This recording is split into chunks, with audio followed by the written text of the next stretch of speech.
क्या Indian airlines में pilot रहते हुए राजीव गांधी स्वीडिश कंपनी के लिए काम करते थे? क्या पूर्व रक्षा मंत्री जॉर्ज फर्नांडिस ने इमरजेंसी के दौरान अंडरग्राउंड रहते हुए CIA और फ्रांस सरकार से मदद मांगी थी? ये खुलासा किया है विकीलीक्स ने। इस खुलासे के बाद कांग्रेस और विपक्ष में ठन गई है।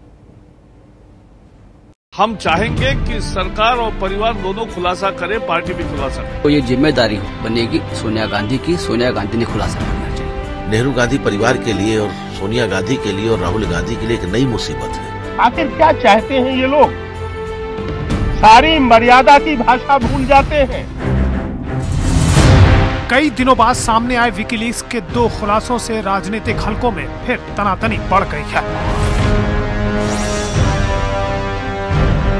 विकीलीक्स खुलासे के मुताबिक राजीव गांधी 70 के दशक में हथियारों का सौदा करने वाली एक स्वीडिश कंपनी से जुड़े थे। ये खबर अंग्रेजी अखबार द हिंदू में छपी है। विकीलीक्स के मुताबिक राजीव गांधी स्वीडिश कंपनी के लिए काम कर रहे थे।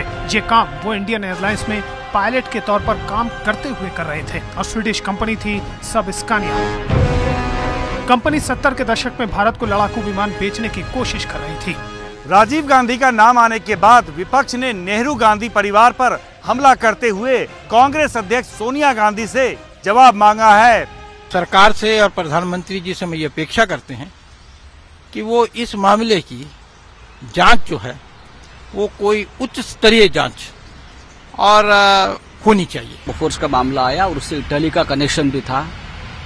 तो तब तो राजनीति में थे, वो प्रधानमंत्री भी थे, और जब राजनीति में नहीं थे और ये काम किया है तो जरूर ये काम इटली के उनके कोई दोस्त के लिए, सोनिया गांधी के कोई रिश्तेदार के लिए किया होगा।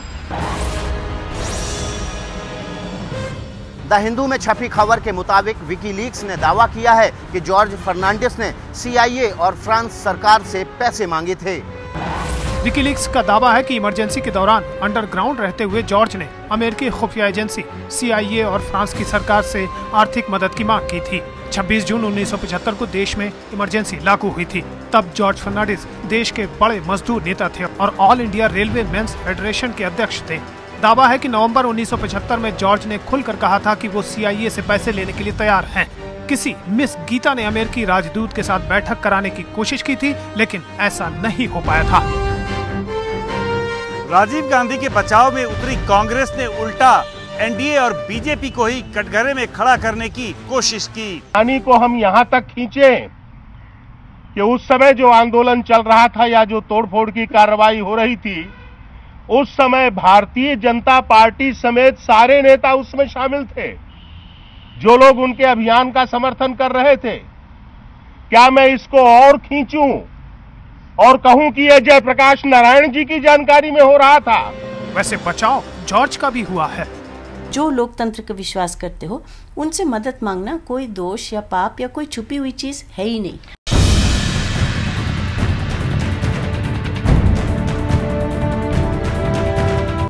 तब सवाल यही उठ रहा है, जिस तरह से विकीलीक्स का खुलासा सामने आया है कि क्या पायलट रहते हुए राजीव गांधी दरअसल स्वीडिश कंपनी के लिए भी काम कर रहे थे। हमारे साथ आज की इस चर्चा में कुछ खास मेहमान जुड़ गए हैं। हमारे साथ मौजूद हैं कांग्रेस पार्टी के सचिव अनीस अहमद साहब, साथ ही इस चर्चा में BJP के प्रवक्ता सुधांशु त्रिवेदी जी जुड़ गए हैं। हमारे साथ मौजूद हैं समाजवादी पार्टी के नेता और यूपी सरकार में राज्य मंत्री मनोज पांडे, और साथ ही मेरे वरिष्ठ सहयोगी विजय विद्रोही भी हमारे साथ इस चर्चा में मौजूद हैं। आप सबका स्वागत है। अनीस अहमद साहब, चर्चा की शुरुआत आपसे करना चाहूंगी। विकीलीक्स का ये बहुत बड़ा खुलासा, जिसके तहत ये बात सामने आई है कि राजीव गांधी जब इंडियन एयरलाइंस में पायलट थे, उस दौरान स्वीडिश कंपनी जो हथियार बेचने की कोशिश कर रही थी भारत को, उसके लिए वो काम भी कर रहे थे। अब ये सवाल उठ रहा है कि क्या एक उद्यमी के तौर पर स्वीडिश कंपनी के साथ थे राजीव गांधी?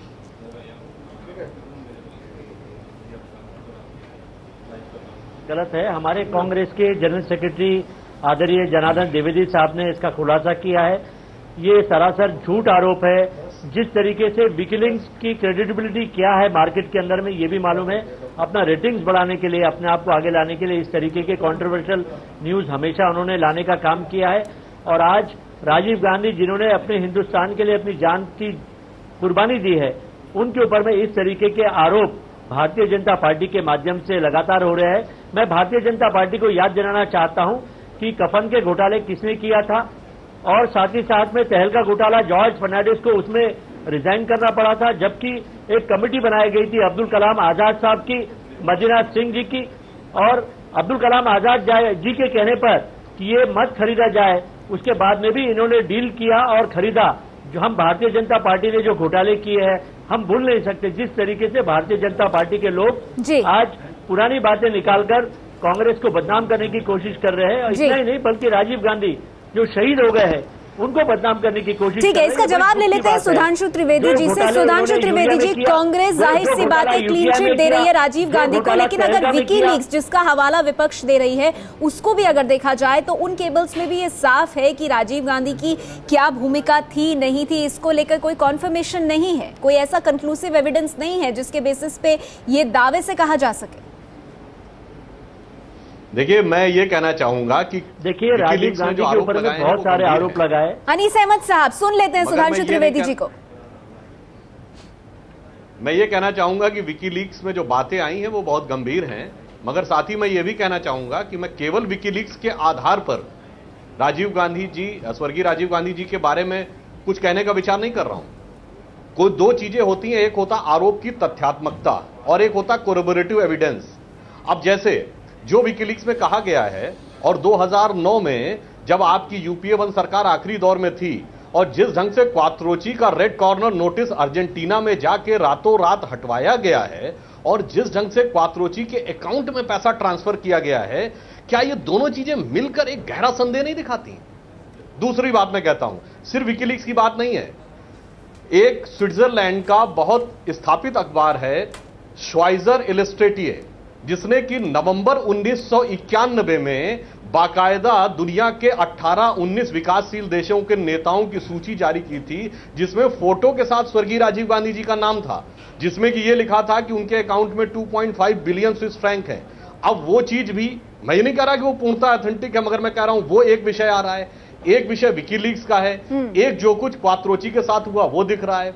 बोफोर्स के समय में मार्टिन अदरबो की डायरी में इसका उल्लेख आता है कि गांधीज हैं, फैमिली का उल्लेख आता है, उनके गांधी फैमिली के साथ फोटो और रिलेशंस आते हैं। कुल मिलाकर जो एक पिक्चर बनती है वो कम से कम आप कह रहे हैं वो जो तस्वीर 6 साल आपकी सरकार थी तब तो आपको साबित नहीं कर पाए, कुछ स्पष्टीकरण देने की अपेक्षा रखती है। देखिए सुधांशु त्रिवेदी जी जो आरोप लगा रहे हैं इसमें कोई प्रूफ नहीं है, खाली पेपर में छप के आना और आरोप लगना, इस तरीके के ये पुरानी बातें निकाल के कोई फायदा नहीं है। भारतीय जनता पार्टी 7 साल हिंदुस्तान में इन्होंने राज किए, इनका वजीर आजम था, इनको बहुत मौका मिला पूरे तरीके से। हाँ, उसका जवाब ले लेते हैं। वही चीज विजय भी पूछने की कोशिश कर रहे थे। सुधांशु त्रिवेदी जी, आपकी सरकार भी तो थी सत्ता में, उस वक्त अगर आपको लग रहा था कि इस तरह के सवाल हैं, संशय है मन में, उसको दूर करने का पूरा मौका था आपकी सरकार के पास। जी बिल्कुल, मैं याद दिलाना चाहता हूं कि जब हमारी सरकार मार्च 1998 में आई, 13 महीने की सरकार गिर गई, अप्रैल 99 में दोबारा आई। हमने आने के साथ ही उस विषय पे गंभीरता से आगे प्रारंभ किया था और 1999 का अंत होते होते या 2000 के शुरू होते होते बोफोर्स में पहली चार्जशीट हमारे टाइम में दाखिल हुई थी। और उस चार्जशीट का ही परिणाम था कि जिसकी वजह से क्वात्रोची एब्सकॉन्डर घोषित हुए और उसके बाद वो भागते रहे। परंतु जब न्यायिक प्रक्रिया, आपको भी पता है कि वो साल 2 साल में जरूरी नहीं कि वो प्रक्रिया पूरी हो जाए, जब तक वह प्रक्रिया अपने परिणति तक पहुंचती तब तक 2004 में यूपीए की सरकार आ गई थी। उन्होंने उस प्रक्रिया को स्लो किया और जिस ढंग से 2009 में आखिरी दौर में क्वात्रोची को न सिर्फ क्लीन चिट दी, एक ऐसे कंट्री में जाकर किया जहां से हमारी एक्सट्रेडिशन ट्रीटी नहीं थी, वहां रेड कॉर्नर नोटिस क्लियर कराया और इतना ही नहीं, वो पैसा भी उसके अकाउंट में ट्रांसफर करवा दिया। ये अपने आप में क्या ये देश को जवाब देने लायक नहीं बनता? चलिए ठीक है, इसका जवाब अनीस अहमद साहब से लेने की कोशिश करेंगे, लेकिन हमारे साथ समाजवादी पार्टी के नेता मनोज पांडे जी भी मौजूद हैं, उनसे भी बात करते हैं। मनोज जी, आपको क्या लग रहा है, विकीलीक्स ने जिस तरह से खुलासा किया है, क्या उसके बाद ये सवाल अहम हो जाता है कि राजीव गांधी क्या वाकई में स्वीडिश कंपनी के उद्यमी के तौर पर काम कर रहे थे?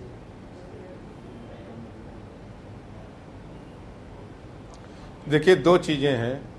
आज जो उन्होंने बात कही है और समाचार पत्रों में प्रकाशित हुई है, उसके आधार पर यह नहीं कहा जा सकता कि वो उसमें संलिप्त थे या कहीं उन्होंने कोई ऐसा कार्य किया है, नंबर 1। नंबर 2 ये बात है कि ये दोनों दल भारत सरकार में रहे हैं, एक दल अभी भी है।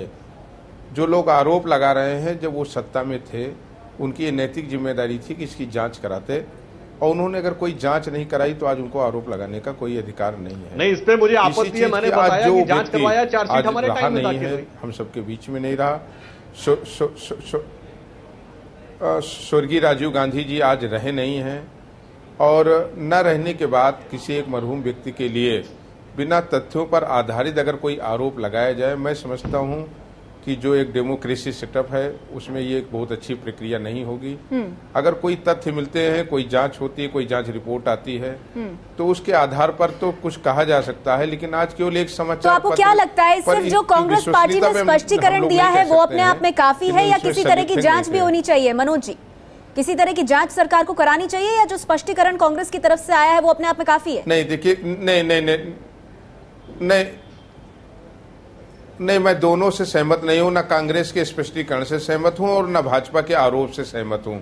मेरा तो ये कहना है कि कांग्रेस ने जो अपनी बात कही है, कांग्रेस इसकी जांच करा लेनी चाहिए। कांग्रेस जांच करा लेनी चाहिए, इसलिए भी करा लेनी चाहिए कि स्वर्गीय राजीव गांधी जी का एक बड़ा नाम था इस देश में, और आज वो नहीं रहे हैं।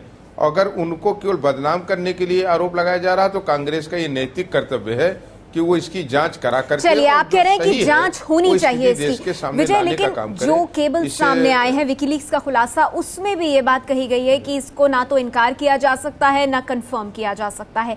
ऐसे में ये मुद्दा कितना अहम है, और जिस तरह से विपक्ष इसको आगे बढ़ा रहा है, आपको लगता है कि उसमें कुछ दम है?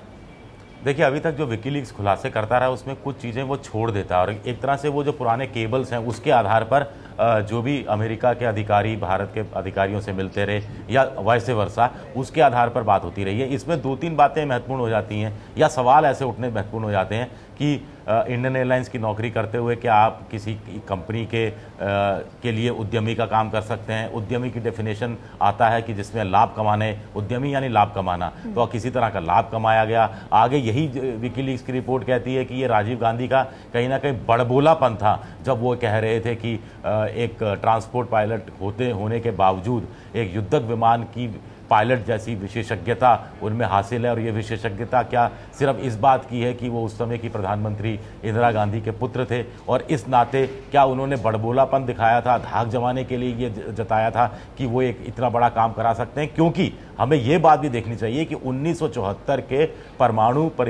पोखरण परमाणु परीक्षण के बाद अमेरिका ने भारत में सब तरह के आर्थिक प्रतिबंध लगा दिए थे, और स्वीडन की जो कंपनी जो जहाज इंडिया को बेच रही थी उसका टेक्निकल कोलैबोरेशन अमेरिका के साथ था, लिहाजा वो जहाज भारत को भारत की शर्तों पर मिल ही नहीं सकता था। ऐसे में राजीव गांधी कैसे ये स्वीडिश कंपनी के पक्ष में एक समझौता करवा सकते थे, जो कि ये पॉलिटिकल एक तरह से फैसला होता? ये भी मुझे बहुत सारे सवाल इसमें खड़े होते हैं, और ये बहुत खुला हुआ मामला मुझे लगता है कि नहीं है कि हम राजीव गांधी को सीधा आरोपी ठहरा दें या फिर सीधा क्लीन चिट भी दे दें।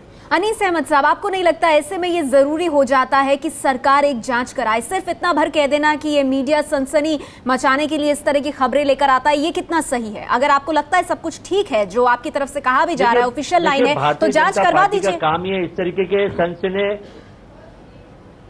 देखिए, भारतीय जनता पार्टी का काम ही है इस तरीके की सेंसेशन लाने का इस न्यूज में। अगर उनके पास सबूत था तो क्या भारतीय जनता पार्टी आज तक सो रही थी? इतने साल हो गए राजीव जी शहीद होकर, हिंदुस्तान के लिए जान दे दिया उन्होंने, और आज भारतीय जनता पार्टी के नरेंद्र मोदी इस तरीके के आरोप लगा रहे हैं। नहीं, अनीस अहमद साहब, आप कहां से कहां बात को ले जा रहे हैं? सीधा सवाल मेरा आपसे, जांच कराने में सरकार को क्या दिक्कत है? घोटाला करने का जांच कराने में क्या दिक्कत है अनीस अहमद साहब? नहीं, लेकिन भारतीय जनता पार्टी इतने साल हो गए राजीव गांधी को शहीद, अगर उनके पास कोई पक्के सबूत थे राजीव गांधी के पास में, तो पक्के सबूत। अनीस अहमद साहब, इस बात को लेकर खुलासा अभी हुआ है, स्वीडिश कंपनी के लिए राजीव गांधी काम कर रहे थे या नहीं, ये खुलासा अभी हुआ है। हर महीने लगाएंगे कि हर महीने हम क्या जांच कराते रहेंगे? अनीस अहमद साहब, ये खुलासा अभी हुआ है, आपकी सरकार सत्ता में है, आप जांच क्यों नहीं करा देते? नहीं, बिल्कुल। पार्लियामेंट इनको, भारतीय जनता पार्टी को 7 साल इन्होंने राज किया, प्रधानमंत्री थे, 7 साल इनको सबूत ये दे नहीं सके। इस तरीके के ये बार इस तरीके की हवाबाजी करने का काम भारतीय जनता पार्टी ने किया है। सुधांशु त्रिवेदी साहब, नरेंद्र मोदी सबसे ज्यादा करप्ट चीफ मिनिस्टर है हिंदुस्तान का। मैं अनीस अहमद जी के प्रश्न का गुजरात के दोनों अंदर में पॉइंट जो का लोक आयुक्त पॉइंट बाय बना है पॉइंट अभी, उत्तर देना चाहूंगा। उस लोक आयुक्त के अंदर में पहला जो उन्होंने आरोप लगाया कि नहीं, अनीस अहमद साहब आप बात को घुमा क्यों रहे हैं? आप कहां से कहां पहुंच गए सर? हम बात कर रहे हैं विकीलीक्स खुलासे की जो राजीव गांधी के ऊपर हुआ है। मेरा सीधा सवाल, आप जांच क्यों नहीं करा देते? तो हम क्यों नहीं हम भी उंगली उठाएंगे? जब अगर मैं अनीस अहमद जी की बात का पॉइंट बाय पॉइंट आंसर देता हूं। तो नरेंद्र मोदी ने क्यों ऑर्डिनेंस लाया? 10 दिन पहले क्यों ऑर्डिनेंस लाया? सुधांशु त्रिवेदी साहब, आपको क्यों लगता है अनीस अहमद साहब नरेंद्र मोदी की तरफ जा रहे हैं? उनसे बार बार सवाल राजीव गांधी को लेकर हो रहा है, लेकिन वो कहीं और ही ले जा रहे हैं। मुझे बोलने का मौका देंगे, मुझे बोलने का अवसर देंगे? नहीं, मैं ये चाहता हूं कि जो अनीस अहमद जी ने कहा मैं उनका पॉइंट बाय पॉइंट आंसर दे रहा हूं। पहला पॉइंट उन्होंने ये कहा कि आरोप भाजपा ने लगाया। अरे उन्हें इतना सामान्य ज्ञान रखना चाहिए, आरोप भाजपा ने नहीं लगाया, आरोप तो विकीलीक्स की तरफ से आया। दूसरा, उन्होंने कहा कि स्वर्गीय राजीव गांधी जो कि स्वर्गीय हो गए हैं, उनके बारे में ऐसी बात नहीं करनी चाहिए। तो मैं ये कहना चाहूंगा कि राजीव गांधी जी के जीवन काल से यह विषय चला आ रहा है। यह तो कांग्रेस की नीति है कि 2004 से 2009 तक इनकी सरकार रही। 2G का केस 2010 में आया, एक टर्म पूरी सरकार रह चुकी थी। पहले उन्होंने उसको अवॉइड किया, सुन लीजिए पूरी बात। पहले इन्होंने उसको अवॉइड किया और जब जांच करने की बात आई तो खींचते ले गए, कहा सब एनडीए की सरकार में हुआ और फिर आरोप लगाता है उस पर आप यकीन करते हैं? आपकी एक टर्म सरकार रही तब आपने जांच क्यों नहीं की? इसका मतलब ये दोनों जो पॉइंट हैं। ठीक है सुधांशु जी, एक सवाल है आपसे जाने का काम किया है। सुधांशु जी, अगर सुधांशु अगर इस बात करता है की तमाम बातों का, तमाम आरोपों का आप उसी तरह यकीन करते हैं जैसे राजीव गांधी के मामले में कर रहे हैं, जॉर्ज फर्नांडिस के मामले में भी जो आपके पुराने साथी रहे हैं, जो आरोप लगाए हैं उनको भी आप सही मानेंगे? अनीस अहमद साहब आप सुन लीजिए, सर दूसरों को सुनने की भी ताकत रखिए। ठीक है, जवाब मिलेगा अगर आप सुनने की ताकत रखेंगे तो। जी सुधांशु जी, आप बहस की मर्यादा में तो रहिए मान्यवर। हाँ बोलिए, मुझे सुनाई तो पड़े, बताइए।